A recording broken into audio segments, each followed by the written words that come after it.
In mid-2025, President Donald Trump began publicly dismissing persistent calls for greater transparency regarding Jeffrey Epstein's criminal network as a Democrat hoax that never ends.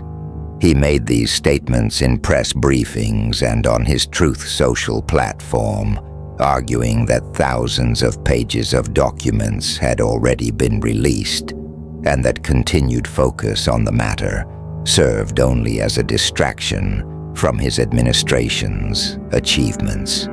Critics contend that this framing represents a significant shift from earlier positions in which Trump had signaled support for exposing elite involvement in Epstein's crimes. They argue it has undermined survivors who were promised meaningful justice and accountability. The controversy intensified around legislative efforts to force broader disclosure. Representatives Thomas Massie and Marjorie Taylor Greene played prominent roles in advancing the Epstein Files Transparency Act. Massie filed a discharge petition to bring the bill to the floor, and Greene joined other lawmakers in supporting it. The measure ultimately passed with bipartisan backing and was signed into law by President Trump in November 2025, requiring the Department of Justice to release relevant records in searchable form. Despite this outcome, political tensions followed. Massie faced a difficult primary challenge and lost his re-election bid, with Greene later stating that pushing the Epstein Files release had carried high political costs for those involved.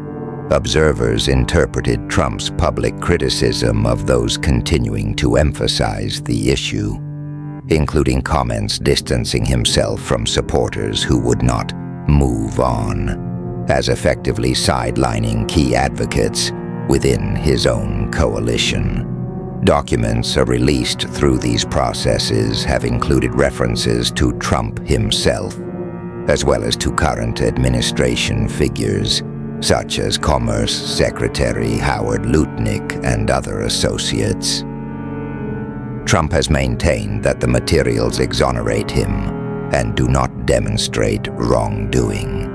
Nevertheless, the presence of these names has fueled questions about whether political considerations are shaping which aspects of the Epstein network receive scrutiny. Survivors and transparency advocates have expressed frustration that high-profile domestic figures have faced limited consequences compared with the original promises of a thorough investigation. A particularly troubling element has been the handling of victim information during the releases. Attorneys representing Epstein survivors reported that numerous victim names, including those of minors at the time of abuse, appeared unredacted in materials posted on the Department of Justice website. In some cases, home addresses and other identifying details were accessible through keyword searches. Victims' legal teams described this as a serious failure of the redaction process, with one survivor noting that personal documents such as a driver's license had been exposed. These lapses have compounded the harm already suffered by individuals who trusted the justice system to protect their privacy while pursuing accountability. Despite the volume of documents now public, concrete legal consequences for powerful individuals connected to Epstein remain limited. Ghislaine Maxwell's conviction stands as the primary high-profile prosecution. Many other prominent figures mentioned in political, business, and international circles have not faced comparable accountability. Some critics argue that scrutiny has fallen more heavily on figures from European and Middle Eastern contexts, while influential American elites have largely escaped sustained legal pressure. This disparity has reinforced perceptions that the system protects the powerful regardless of party. Trump had at times positioned himself as an opponent of elite impunity and had indicated support for releasing Epstein-related information. For many survivors and their advocates, the subsequent characterization of further inquiry as a partisan hoax and the political friction with lawmakers who championed transparency have felt like a retreat from those commitments. The result, they contend, is that victims who expected justice have instead encountered renewed political maneuvering and institutional reluctance to pursue uncomfortable truths.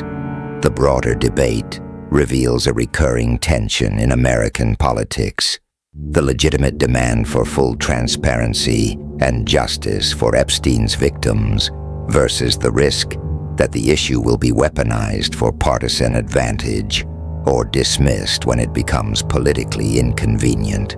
Substantial records have been released, yet questions persist about completeness, proper redaction, and accountability follow through. Survivors deserve an impartial process that prioritizes evidence over political narratives.